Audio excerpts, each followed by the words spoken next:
Welcome, students and young intensivists, wherever you are, to another session of our Young India Intensivist webinars. So today we have a very special guest, Professor Grasselli. So sir is from Italy, and his area of research amongst many other areas is ARDS and ECMO. And we are really grateful to him for sparing his time and coming to our forum and taking this session and educating all of us. Thank you very much, sir. So just to briefly introduce Professor Grasselli. So sir is Professor of Anesthesia and Intensive Care at University of Milan, Italy. Sir is Director Adult Anesthesia and Intensive Care Unit Hospital Maggiore Policlinico Milan. Sir is Secretary of the European Society of Intensive Care Medicine, that is ESICM.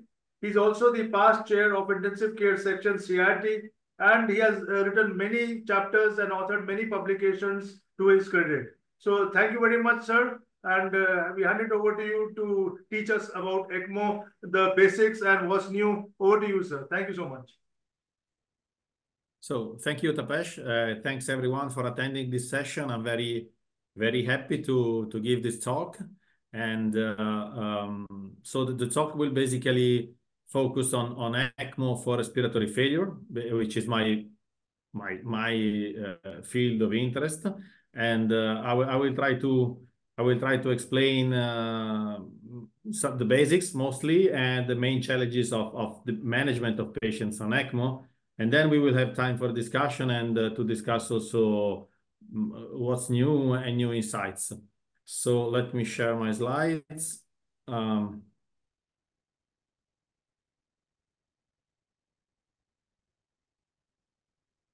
Okay, so a very short historical introduction. I guess that you all know that the history of ECMO dates back in the 30s when John Gibbon had to take care of a young woman with pulmonary embolism, and he thought that he could save her just bypassing the heart with a veno-arterial bypass. So this is where everything started, and mostly it evolved for cardiac surgery. So the history of ECMO basically coincides in the 50 and 60 with that of cardiac surgery. So with open heart operations and heart-lung machines. Then these are two pioneers, Theodore Kolobov and Warren Zapol from the NIH in Bethesda. They started to build an ECMO system, a small ECMO system with roller pumps and with membrane lungs, membrane blood oxygenators. And their studies were really the cornerstone of the modern ECMO story. Then we evolved from bubble oxygenators to membrane lung, and then we arrived to the 1972, where when the first successful case of a long-term ECMO for respiratory failure was published in the New England Journal of Medicine. This was a young soldier who had a war accident and a trauma lung, and he was put on veno-arterial ECMO, and he eventually survived. So after this, the publication of this first report, the interest on ECMO grew continuously, and also thanks to the work of Bob Bartlett. And this is Esperanza. I'm sure that you have known about her. This was the first neonatal ECMO survivor. And this was the picture of Esperanza in 1975 when she was connected to ECMO, and then in 1996. And as you can see, she recovered completely from her disease that was the respiratory distress syndrome of the neonates. So after the publication of the first case in 72 in the New England Journal of Medicine in an adult case, and after the first neonatal case survival, so the interest continuously grew. And we arrived to 1979 when Warren Zapol published this paper in JAMA. This is a very important paper, first of all, because it is the very first randomized control study that has been published in critical care. So the first ever randomized control study published in Intensive Care Medicine. It was published in JAMA in 1979. And as you can see, they decided to randomize 90 patients to VA ECMO plus mechanical ventilation or mechanical ventilation alone. And as you can see, the study was not very successful. I mean, no difference in survival and very, very, very high mortality rate, about 90, 92% of mortality in patients with acute respiratory failure. And there are many reasons for the failure of this trial. Well, first of all, the participating centers had poor experience on ECMO. They used VA ECMO, while now you know that for respiratory failure, we mostly use VV ECMO. They had very severe bleeding complications, and very importantly, they did not apply protective ventilation because at that time, it was the 1979, I remind you, basically we had no knowledge of the concept of protective ventilation. So as you can see there, in both groups of patients, they reached like peak inspiratory pressure of about 50 centimeters of water. And as you can see, almost half of the patients had pneumothorax, so barotrauma. And they all had undergone prolonged periods of mechanical ventilation before the ECMO connection. And I think that this picture explains better than any words the reasons for the failure of the NIH trial. You can see there that like the average amount of blood transfused to the patient was almost 4 liters per day, which means that hemorrhagic complications were very, very severe. Anyway, after the failure of the NIH trial, ECMO was almost abandoned worldwide, except for some believers. And one believer was Bob Bartlett, other believer was Theodore Kolobov, and my two mentors, Luciano Gattinoni and Antonio Pesenti, they worked with Theodore Kolobov in Bethesda, and they developed the concept that with the extracorporeal support, you can manage differently and separately oxygenation and CO2 removal. So they proposed the concept of using the veno-venous extracorporeal support mostly to remove CO2 and to allow lung rest and protective ventilation that at that time was low frequency positive pressure ventilation, so 4 breaths per minute. So this was another important step. And they published their results in JAMA in 1986. Then this concept was again explored in another randomized study published by Alan Morris in the Blue Journal. And as you can see here, low frequency positive pressure ventilation plus extracorporeal CO2 removal was applied in 40 patients, again with a dismal survival and no difference between the study groups. And so also this concept was, let's say, almost abandoned until 15, 20 years ago, when some things happened that helped us, that made ECMO to resuscitate.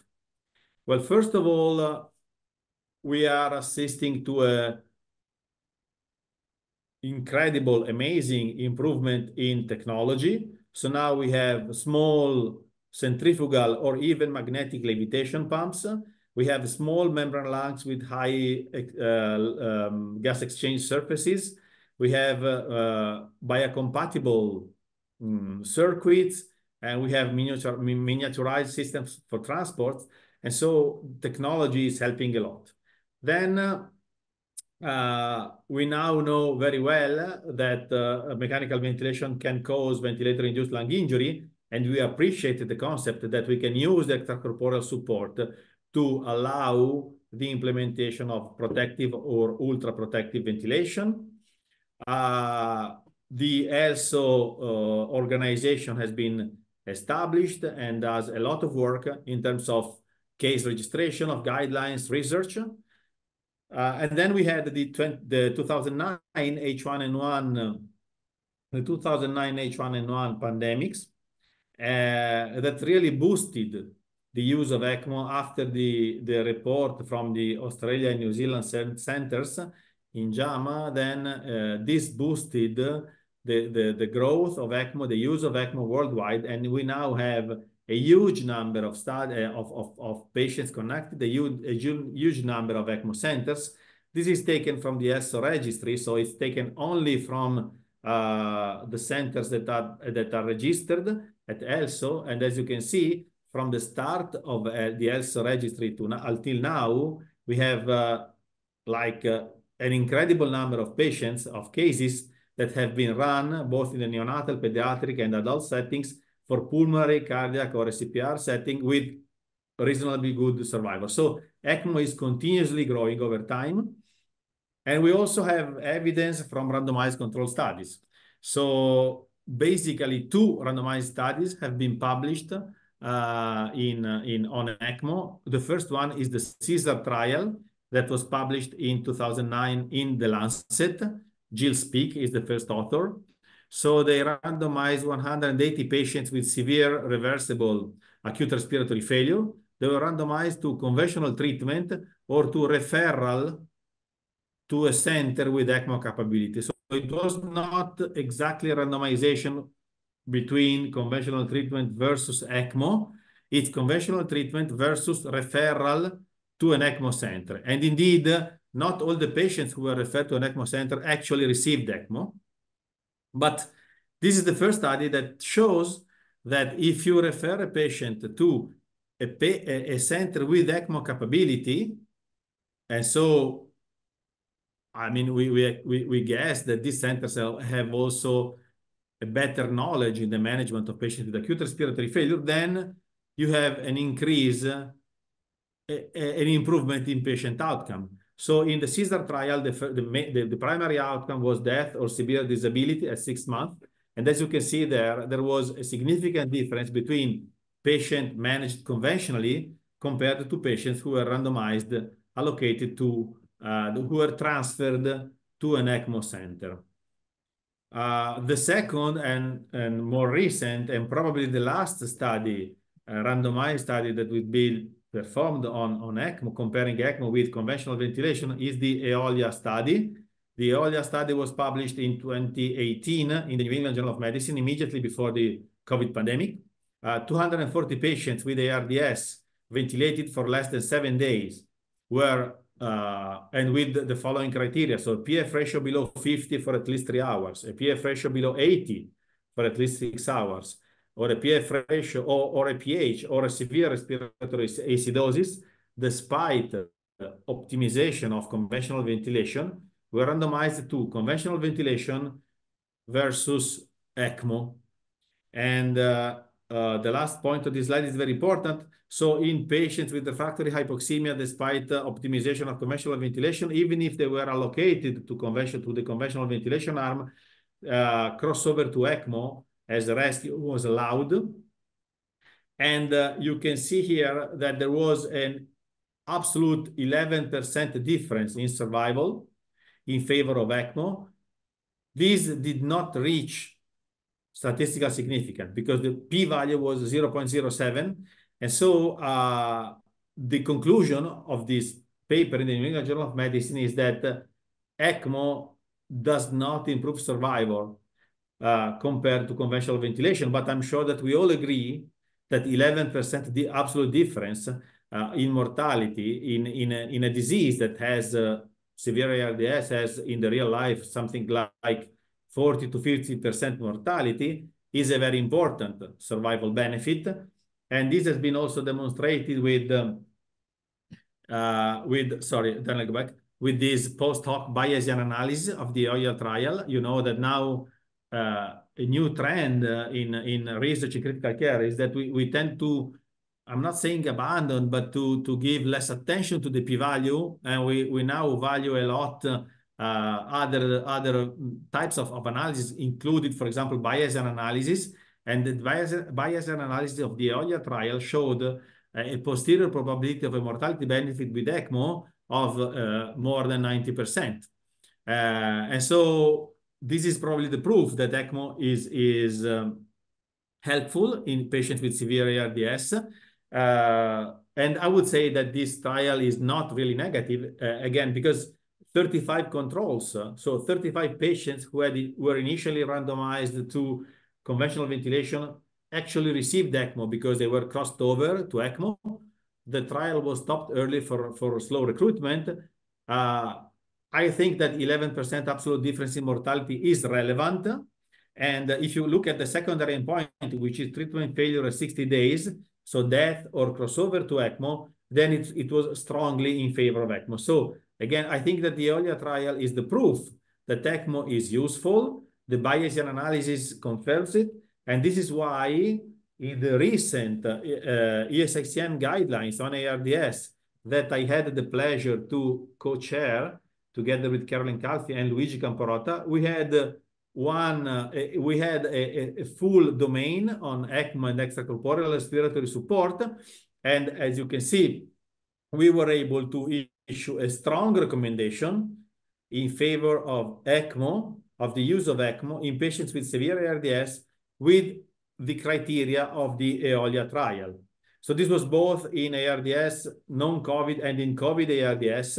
And we wanted also to underline that patients should be treated with ECMO in an ECMO center which meets defined standards, including a certain number, an adequate number of cases run every year. So the guidelines now clearly state that ECMO confers a significant advantage in mortality compared to conventional ventilation in patients with severe ARDS that meet the criteria of the eolia trial.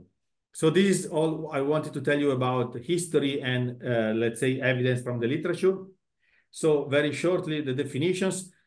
When we talk about an extracorporeal life support system, we want to know the type of bypass. So veno-arterial, veno-venous, artero-venous ECMO. What is the goal of what we want to do? So do we want to oxygenate the patient or do we want only or mostly to remove CO2? You want to know if you need also cardiac support, hemodynamic support. And of course, the different systems differ from the technique and site of vascular cannulation. Very briefly, I want to highlight that only veno-arterial ECMO gives cardiac support. So in patients with cardiogenic shock, with failing hemodynamics, or after cardiac arrest, if you want to support the respiration and the circulation, you need veno-arterial bypass. While if you want to support only gas exchange, then you need a veno-venous bypass. Artero-venous bypass has been almost abandoned now. So we go for veno-venous bypass, and you have full ECMO support, let's say above 2.5 liters per minute if you want to support oxygenation, while if you want to mostly to remove CO2 with a lower contribution to oxygenation, then you go to lower blood flows, as we will see shortly. So this is the amount of oxygen transferred through the membrane lung to the blood of the patient and of CO2 removed by the membrane lung. You can see that it increases with the extracorporeal blood flow. And so we talk about full VV ECMO. So with a good or high oxygenation capacity, if we apply an extracorporeal blood flow above 2.5 liters per minute, then we talk about mostly extracorporeal CO2 removal. So an extracorporeal system that is mostly focused on removal of CO2 rather than oxygenation. If we stay below 1.5 liters per minute, and then we can go lower with the blood flows up to systems that have very low blood flows and even blood flows that are in the range of CRRT machines that basically give no contribution on oxygenation, and they only give an amount of CO2 removal. So let's briefly review the physiological principles. Well, the physiological principles are based on the difference in oxygen and CO2 transport in blood. So if you look on the left-hand side of the slide, you can see that in the body, we have a very low storage of oxygen. You can see there, it's about 2 liters of oxygen for a 70-kilo man at sea level, while we have 123 liters of CO2 accumulated in the body in the same man. Okay, so very low oxygen content. very high CO2 content. Most of the CO2, however, is dissolved as bicarbonate and accumulated in bones, so in very slow exchange compartments.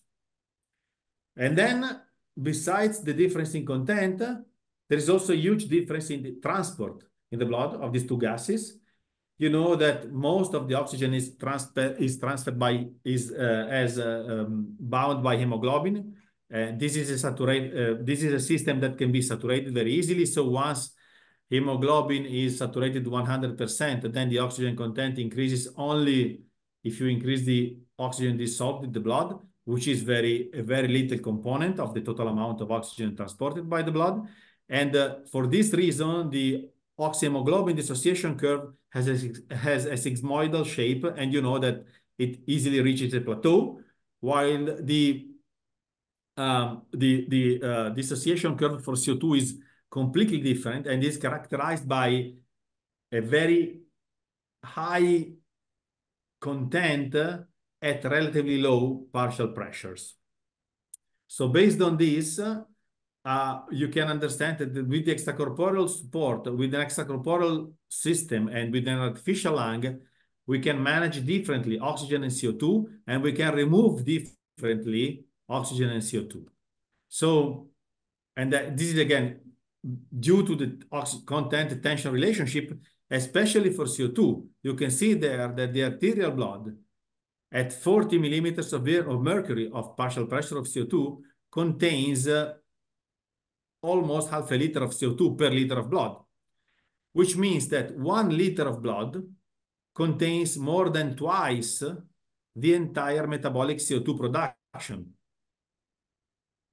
So this translated into clinical practice means that if we had a perfect oxygenator, we could remove the entire metabolic CO2 production only with half a liter per minute of extracorporeal blood flow. So this means that removing CO2 with an extracorporeal circuit is much easier than oxygenating the blood.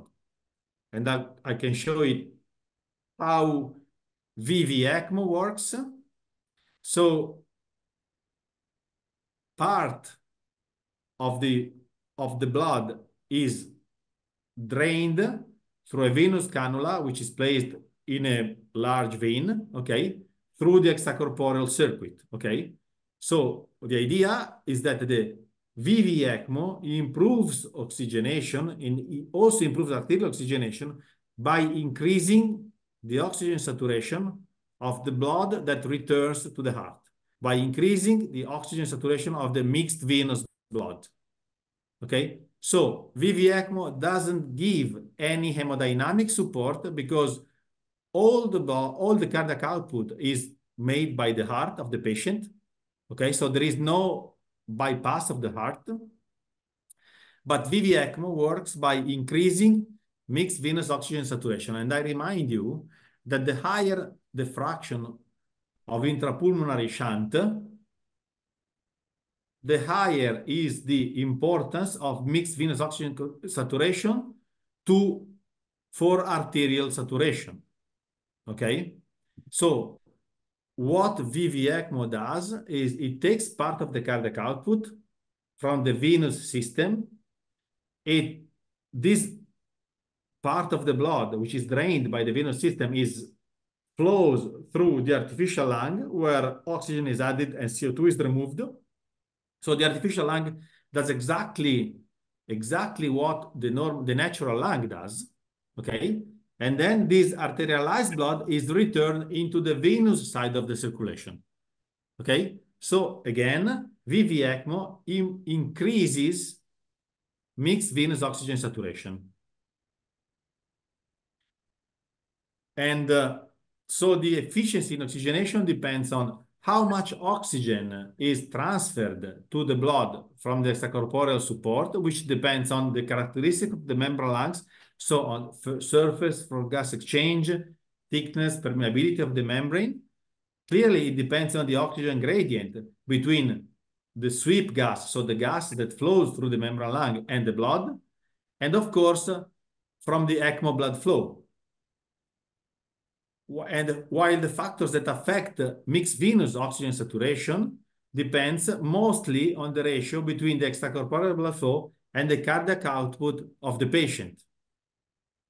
So the VV-ECMO is more efficient. The efficiency of the VV-ECMO system to oxygenate the blood is higher, the higher is the ratio between extracorporeal blood flow and cardiac output. So if a patient has 10 liters per minute of cardiac output because he has septic shock from, let's say, pneumonia, okay?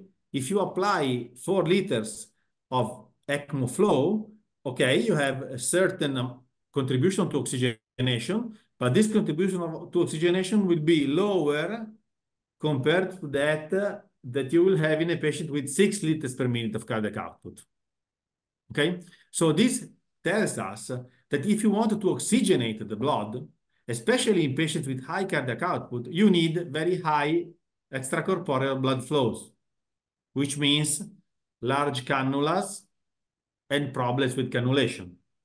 Okay, and I'm not going through the calculations here, but this slide shows quite clearly this is the blood that enters the lung, which can be a membrane lung or the natural lung.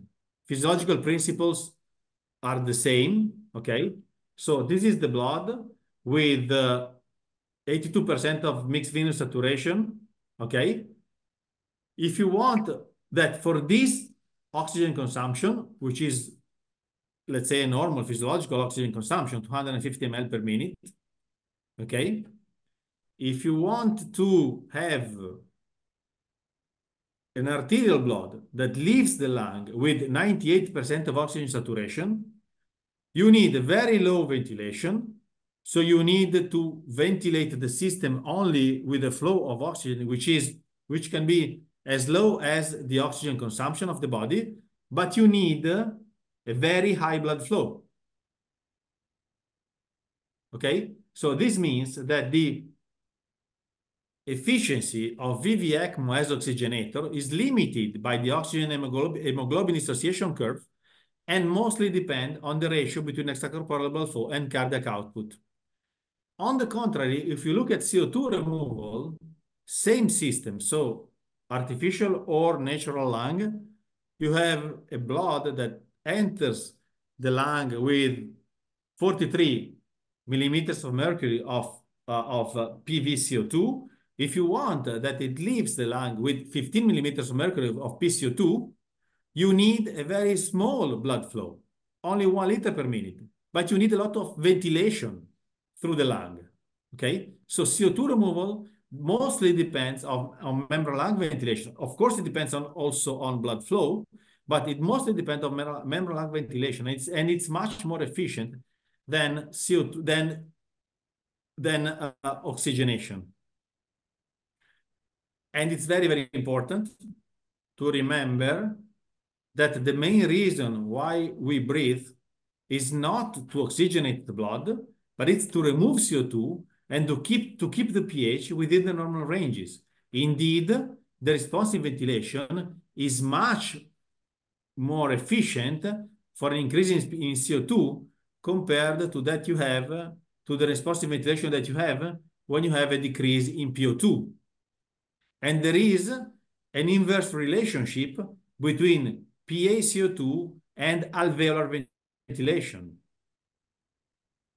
Okay, so if you double alveolar ventilation, you will have 50% of PCO2. This is very, very important to remember. Because this tells us that the more CO2 you remove with the artificial lung, the less you can ventilate the patient lungs.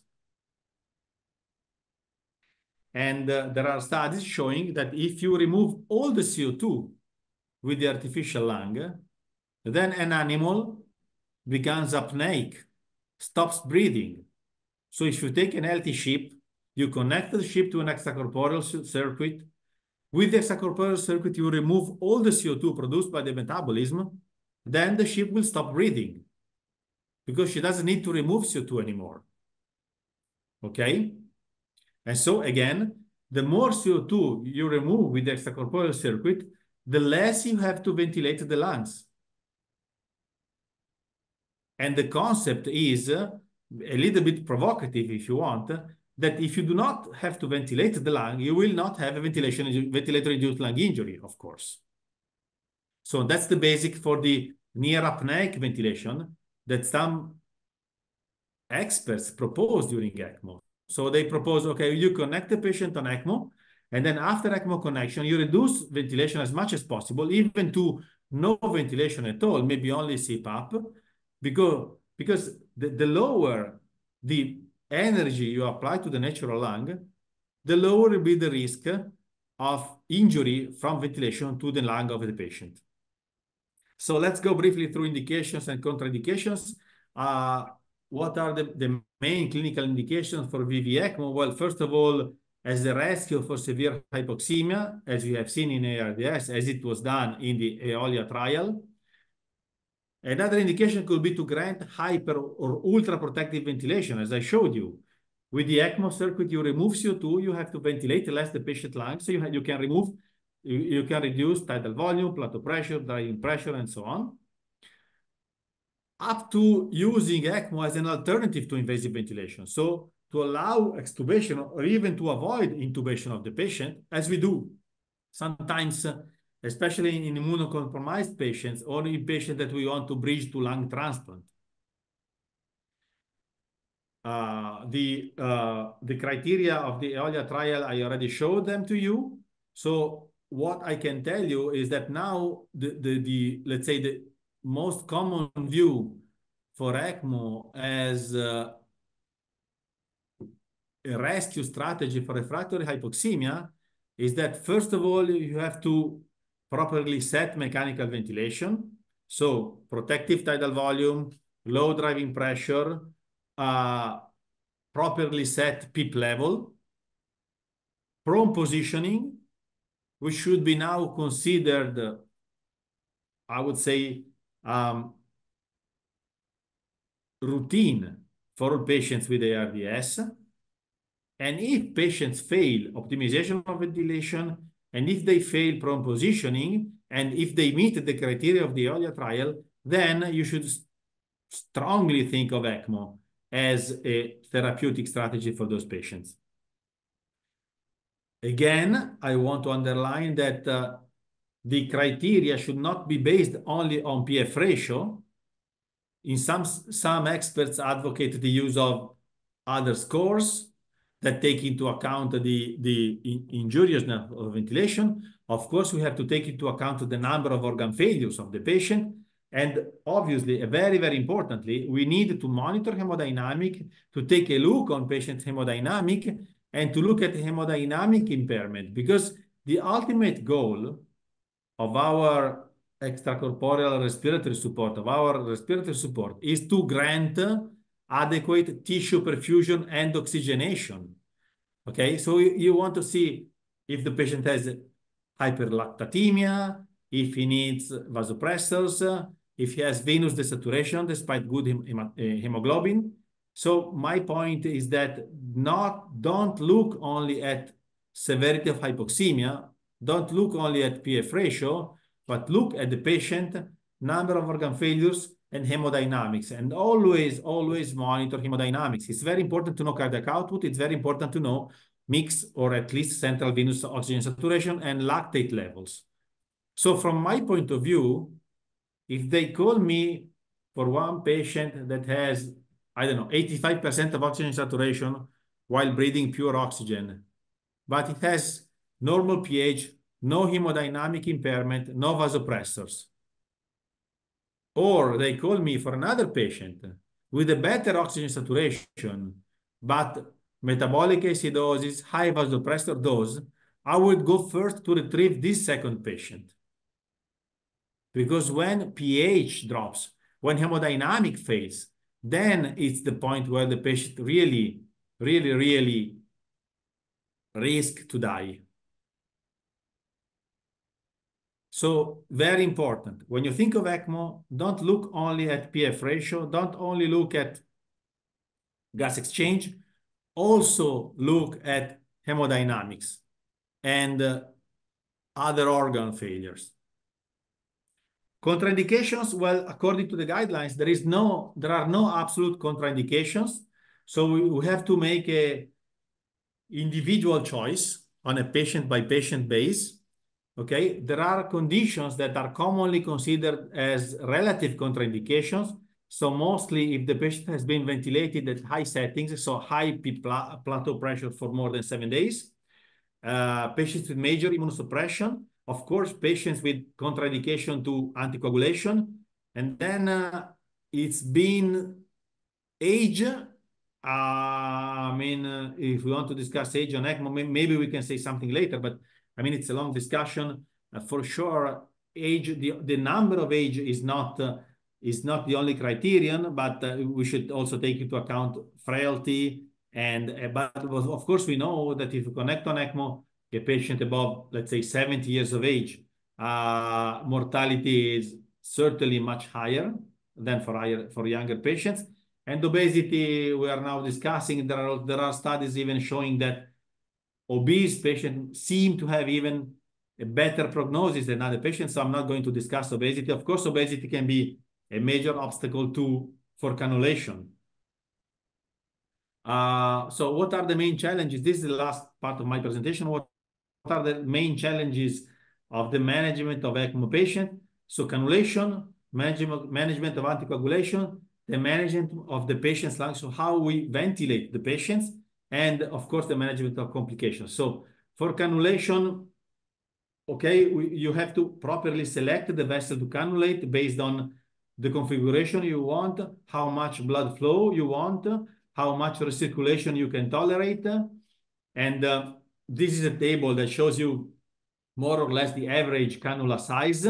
Usually, we measure the vessel diameter with ultrasound. Usually, you don't want to occupy more than 2/3 of the vessel diameter, especially if you want to cannulate an artery. And for an average 70, 80 kilo man, we tend to use, for a femoral configuration, we tend to use 23, 24 French cannula, drainage cannula, and 21, 23 return venous cannula. There are different configurations, as you know, atriofemoral, femoroatrial, or femoral configuration. What we do in our center is femoral cannulation, but mostly for historical reason. The easier configuration is femorojugular configuration. So you drain from the femoral vein and you reinfuse in the right atrium, because this is the configuration that grants the better efficiency in drainage and the lower risk of recirculation. So if I had to start an ECMO program now, I would go with femorojugular configuration rather than with femoral configuration. And of course, there is a problem of recirculation, which is higher with femoral configuration rather than with femorojugular configuration. And it depends on the patient cardiac output and on the extracorporeal blood flow. And of course, recirculation, which is some oxygenated blood that is recirculated through the membrane lung, decreases the efficiency in oxygenation of the circuit. Now we also have double lumen cannula, mostly the Avalon cannula, that are becoming very popular. They are placed through the internal jugular vein. They drain from both the superior and the inferior vena cava, and they reinfuse the blood through the tricuspid valve. So they are very efficient. It's only one cannula. They allow easier mobilization and physiotherapy, but they are more tricky to position, as the reinfusion lumen must really face the tricuspid valve. So you need to put them under fluoroscopic control. And if they move a bit, then they can lose a lot of their efficiency. But they are becoming more and more popular. There are complications, of course. There are complications during the cannulation procedure. And there are also short-term complications after the cannulation, mostly bleeding and infection of the cannulation site. So the main problem during ECMO is how to manage anticoagulation. I mean, the point is that when the blood flows through the artificial surface, gets in contact with the artificial surface of the circuit and of the membrane lung, then this triggers an important inflammatory and thrombotic response that leads to the activation of coagulation. And so to a clinical picture, which is similar to intravascular disseminated coagulations. You have deficiency of clotting factor, consumption of clotting factors, thrombocytopenia, and hyperfibrinolysis, which leads to both the risk of thrombosis and the risk of hemorrhage. Okay? So to avoid the risk of thrombosis, to stop the activation of coagulation triggered by the contact of the blood with the ECMO circuit, you need to, every patient on ECMO basically needs systemic anticoagulation. We still don't know which are the optimal targets and monitoring system, but and anyway, during ECMO, hemorrhage is the main problem. Okay, so the incidence of hemorrhage is quite high. More than half of the patients have some hemorrhagic complication. Of course, not many of these complications are life-threatening, but some of them are. This is the report of the H1N1 case series from the ANZIC group. And this is on the left-hand side, you can see the eolia data. And you see that 46% of the patient had, in the ECMO group, had hemorrhagic, had bleeding that required a transfusion. And 2-3% of the patient had hemorrhagic stroke. On the right-hand side, you can see data from COVID-19 patients. And they had both, as we all know, they all had both thrombotic and hemorrhagic events. So the one message is that if you put on ECMO patients with ARDS, non-COVID ARDS, your main problem will be hemorrhage. If you put on ECMO a COVID patient, you will also have the problem of thrombosis because, as you know, COVID is a severely prothrombotic factor. This is the eolia study. So how do we monitor the patient? You can use ACT, you can use APTT, you can use anti-10A, and these are the suggested target values that should be kept during the ECMO run. Then I will give you the slides so you can check them, of course. What do we do? Every 8 hours, we monitor complete blood count, PT, APTT, fibrinogen, and the dimers, and every day we monitor antithrombin 3. And of course, we monitor very accurately for clinical signs of hemorrhage and thrombosis in each patient.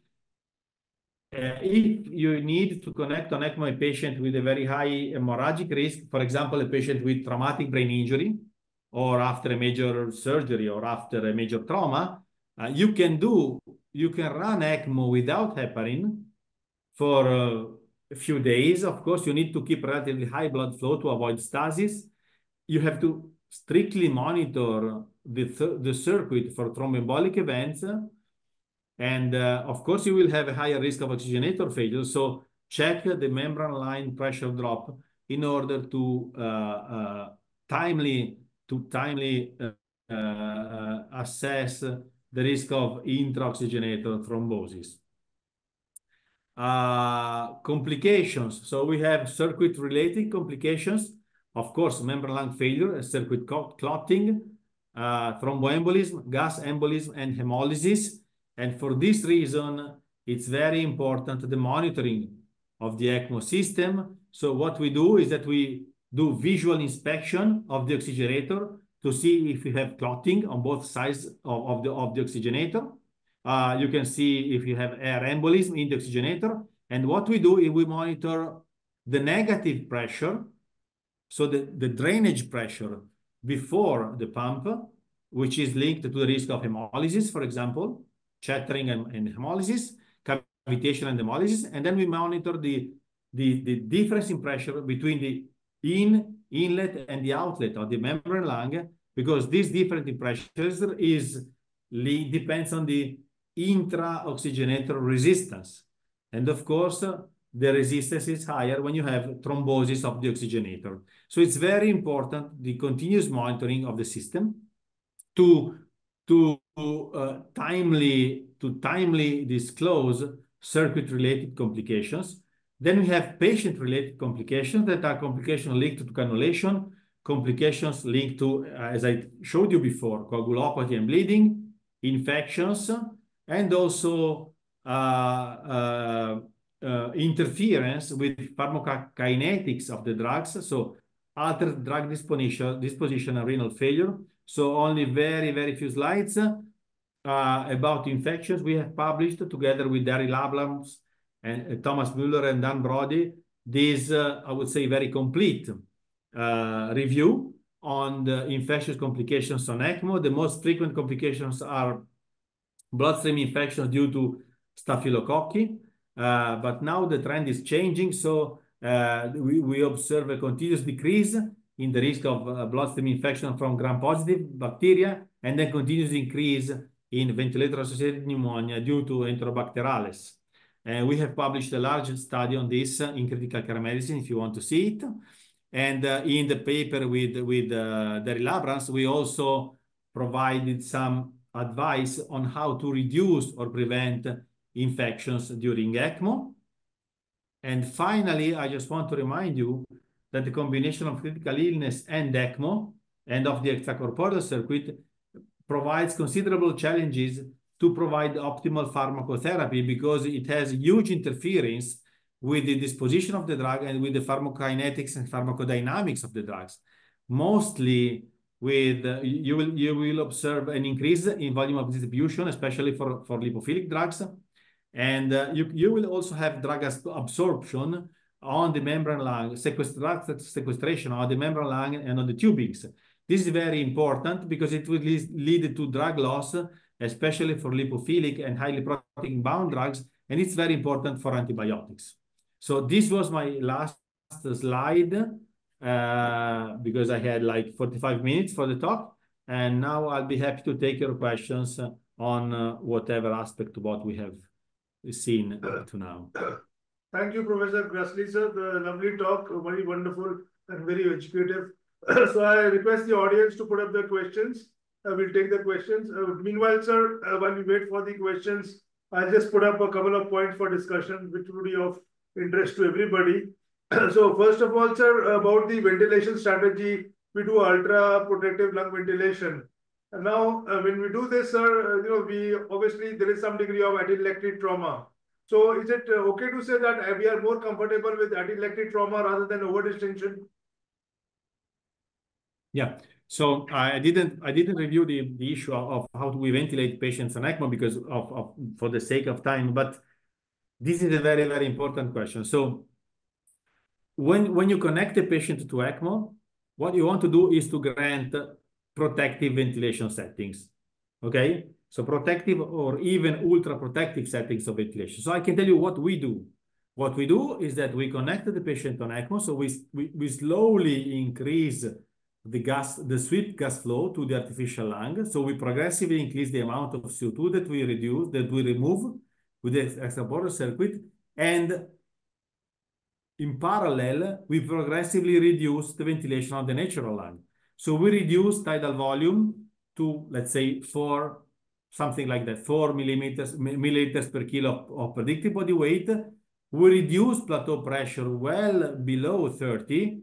We tend to stay to 25, 24, 25. So we let's say that we aim to a driving pressure of no more than 10, 12 centimeters of water. And to avoid an excessive decrease in mean airway pressure, so to avoid lung collapse and to avoid the recruitment, what we do is that usually we tend to keep the same PEEP level or even to increase a little bit PEEP in order to maintain relatively high mean airway pressure and to avoid lung collapse. So what we do in our center is to apply very low tidal volume, very relatively low driving pressure. We decrease respiratory rate, not to 4 per minute, but let's say around 10 to 12 per minute. But we tend to keep a relatively high PEEP level, especially in patients with low compliance, so with very unstable lungs, in order to keep the lungs open, okay, to avoid the recruitment and atelectroma. And we also tended to prone almost every patient on ECMO, even after the results of the PRONECMO study. Right, sir. Thank you, sir, for that wonderful answer. So just as you mentioned, the PRONECMO study, sir.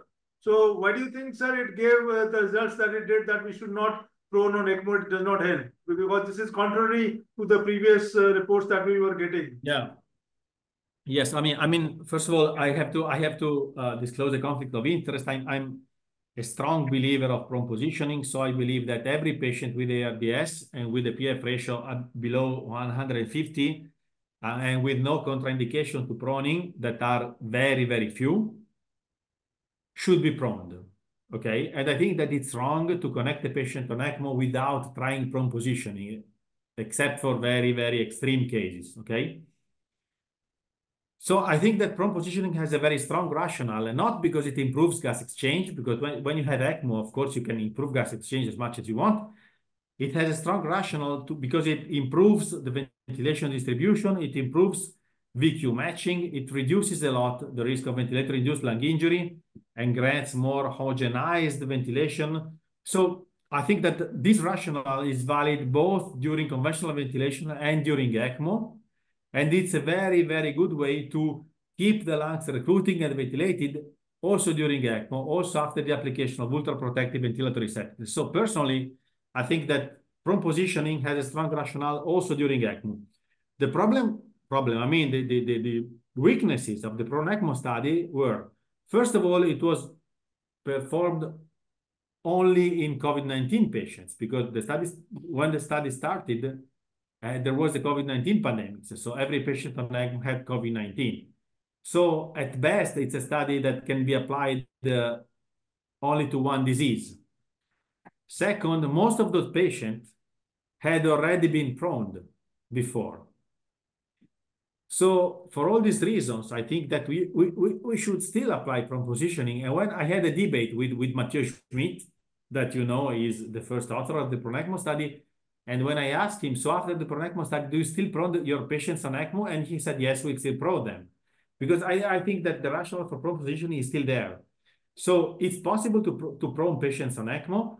Of course, you have to take care, to pay attention to, I don't know, the risk of displacement of the cannulas. If the patient is tracheostomized, it can be a little bit more challenging, but it's possible to do it even in pregnant patients, even in morbidly obese patients. And to me, especially if patients did not receive 3-4 courses of prone positioning because before ECMO connection, it's still worth proning them even after ECMO connections, despite the results of the PRONECMO study. But this is my personal point of view. Thank you, sir. Thank you for the answer. So then, sir, you touched upon the infections and the altered PK/PD of antibiotics. And, you know, the best way to do antibiotic dosing is through TDM. But TDM, at least in India, is not widely available and is only for a very few drugs like vancomycin and all. Most of the drugs, we don't have TDM here. So what kind of practical recommendation would you like to give for antibiotic dosing, sir, on ECMO? I'm sorry. I lost the signal, so I didn't hear the answer. So the question is about antibiotic dosing. You know, the best way to... Okay. Yeah. Okay. So the problem, I mean, the problem with antibiotic doses is a major problem. It's a problem with ECMO. It's a problem with any extracorporeal system you want to apply. It's a problem with CRRT. It's a problem if you want to apply cytokine removal system like, I don't know, the cytosol filters or other filters like this, because they absorb the antibiotic. So in a septic patient, of course, the first thing you want is to treat the infection with the antibiotic. I mean, always remember that the ECMO support is a sort of is a life support tool that gives you the time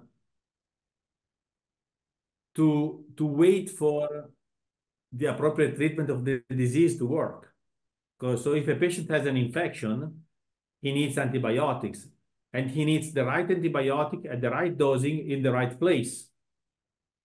So the solution, the ultimate solution, is to improve our capacity to measure the plasma levels of the antibiotics during ECMO.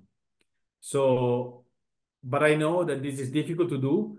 It's very difficult to do with the new antibiotics, and not every center has the availability of a pharmacokinetic lab that can measure plasma level of the antibiotics. So what we do in our center is that we tend to increase the dosing of antibiotics at least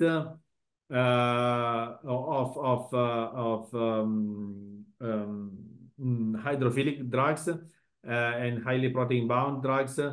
We tend to increase both the loading dose and the maintenance dose.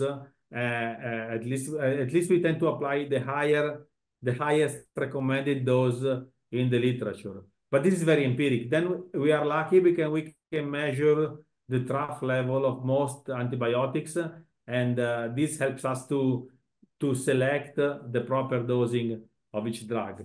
But during ECMO, of course, then if you have renal failure or liver failure, you have to also take into account this. But during ECMO, we tended to use the higher recommended dose of the antibiotics. Right, sir.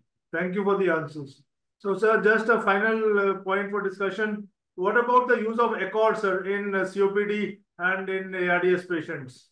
So, what are the current recommendations? So it's very well, ECMO, the extracorporeal respiratory support, is very efficient in COPD. So if you have a patient with COPD exacerbation, usually it's enough to remove CO2 to help them to relieve the vicious circle of dynamic hyperinflation, hyperventilation, and so on. And so if you stop this vicious circle, then you can either avoid intubation or allow early extubation of those patients.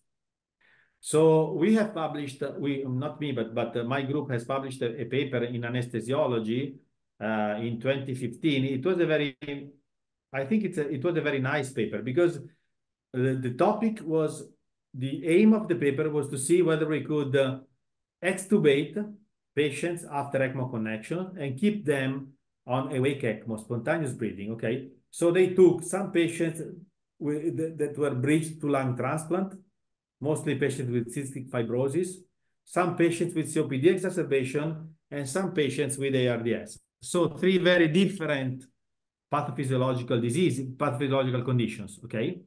And what we demonstrated was that every patient with cystic fibrosis, so every patient on bridge to lung transplant, and almost every patient with COPD could be extubated and could be kept on awake ECMO, okay? Because in all those patients, all those categories of patients had a very strong response to CO2 removal in terms of reduction of respiratory drive and fatigue. For ARDS, only half of the patient could be extubated, and half of those who were extubated needed reintubation. And this is because in ARDS, respiratory drive and effort do not depend completely on CO2 and on pH, but they probably depend also on the activation of other inflammatory, of other irritative receptors in the lungs and in the airways that are probably activated by lung edema, interstitial edema. And so there are patients with ARDS that even if you remove all the CO2 that is produced by the metabolism, they do not stop breathing. They keep a very labored and frequent breathing because probably the respiratory drive is controlled not only by CO2. And so in ARDS, it's much more difficult to use ECMO to extubate the patient and to keep them without any respiratory assist. You can try, because of course, if you succeed, then you will avoid all the complications linked to invasive ventilation, you know. So that's very important. But in ARDS, especially in severe ARDS, it's very difficult. Sometimes it's very difficult to awake the patient and to extubate them and to keep them without an assistance from the ventilator, and those only assist by the machine. While for COPD and bridged lung transplant, that's much easier to do. Thank you, sir. Thank you so much for the answer. So I think there's no question from the audience. We had a good discussion, sir. You brought out some useful points, and I think everybody is very enlightened. So thank you, Professor Grasselli, sir, for sparing your time for educating all the young students and the young intensivists across the globe and, of course, in India. Thank you so much, sir. Looking forward to see you. Thank you very much. Yeah, thank you. See you in India soon. See you. Bye-bye. Bye-bye, sir.